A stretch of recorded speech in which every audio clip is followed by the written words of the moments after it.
My mother-in-law recently gifted me a German cookbook with a recipe for spaghetti casserole. It sounded delicious, so I translated it and I gave it a try. After making a few adjustments, I tried it again in a springform pan and the result was so good. I've made it twice in the last 2 weeks and each time it's been a hit. It's bursting with flavour, has a really lovely texture, is moist and absolutely delicious. Let's get cooking and I'll show you how to make this savoury spaghetti cake or pie. The only thing you'll need to cook before the cake goes in the oven is the pasta. You'll need a 400 gram packet of pasta. Generously salt a big pot of boiling water, add the pasta and follow the times on the back of your pack for al dente pasta. Once cooked, drain in a colander and rinse well under cold water, then set aside. Now for the prep work. This pie mixture is wet and will likely leak if it's not lined and foiled properly. Also, this is a big pie, so you'll need a big springform pan. I'm using one that's 26 centimeters in diameter. I like to use spray oil as the glue. Firstly, spray the base of the pan, then cover with a sheet of baking paper, place on the ring, secure the latch, and using scissors trim off any excess paper. Take 2 large sheets of aluminium foil and overlap them, so you end up with one big sheet of foil. Place the pan in the middle and bring up the sides of the foil to the top of the pan, all the way around, pressing and moulding the foil to the outside ring.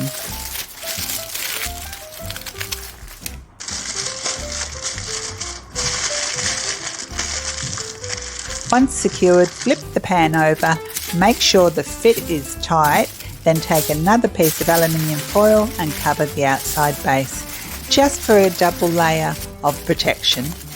Then go over the pan once more, just making sure the foil is tightly secured. Take the spray oil and spray the insides of the ring. Cut a couple of strips from a piece of baking paper and stick these strips to the inside ring of the pan. You'll need to shorten the second strip. And that is probably the hardest part of this cook. Now for the fun part. Before we start, keep in mind that you can swap out the add-in ingredients if you prefer something different. Think capsicums, olives or another vegetable. If you want to keep it vegetarian, you can substitute the chorizo with feta. Just keep the quantities roughly the same. But what I make in this video is a great combination, so here goes. Take 200 grams of cherry tomatoes and slice into quarters and then set them aside.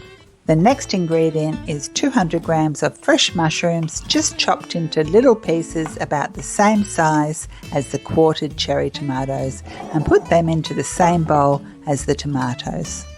The last ingredient that gets chopped into small pieces is a 200 gram piece of chorizo or salami.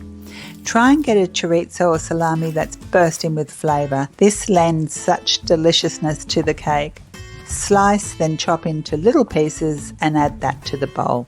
If you want to save on time, you could also opt for 200 grams of shaved salami instead. Now for the sauce that will bind and set the cake and keep it beautifully moist. Into a bowl, crack 6 eggs.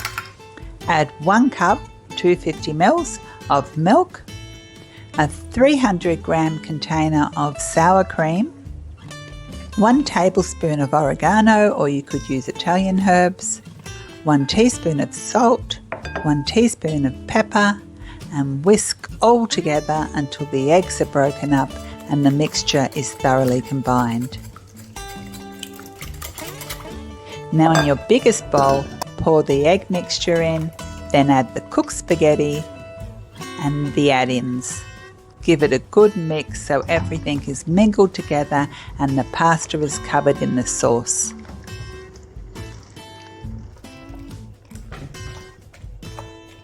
Carefully pour into your prepared pan.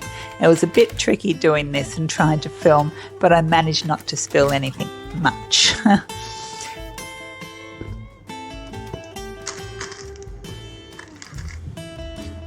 The final ingredient is a good 250 grams or more of grated cheese. Feel free to use whatever you like here. cheddar or mozzarella or a combination of both. Generously coat the top of the pie with cheese, and for added flavour I like to top it off, fill in any little gaps with some shredded parmesan.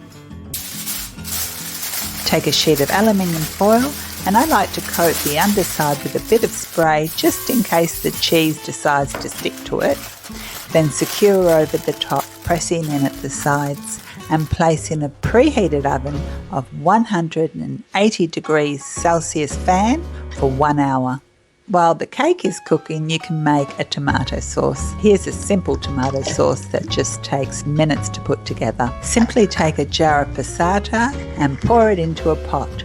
Then fill the jar with water, give it a little shake and add that to the pot as well. Add a medium onion peeled and cut in half, a few garlic cloves slightly bruised and left whole, and any fresh herbs you have on hand. Add a good knob of butter to the pot, place it on the stove, bring it to a boil, then reduce the heat to low and simmer until the liquid thickens and reduces to just a little bit more than the original jar of passata. Season the sauce to taste. I added a teaspoon of salt, 2 teaspoons of sugar to balance the acidity and add a touch of sweetness, and some black pepper. Remove the vegetables, give the sauce a final stir, turn off the heat and cover the pot to keep the sauce warm. After the pie has been in the oven for 1 hour, remove it, then remove the foil and return to the oven uncovered for 20 minutes or so, or until it is golden brown. And how good does that look? Remove the pan from the tray and let it cool for about 10 minutes as it will be very hot. Carefully peel away all the aluminium foil, and this step can be tricky if you don't let it cool enough, especially when you're trying to remove the foil and film simultaneously with oven mitts. But I made it.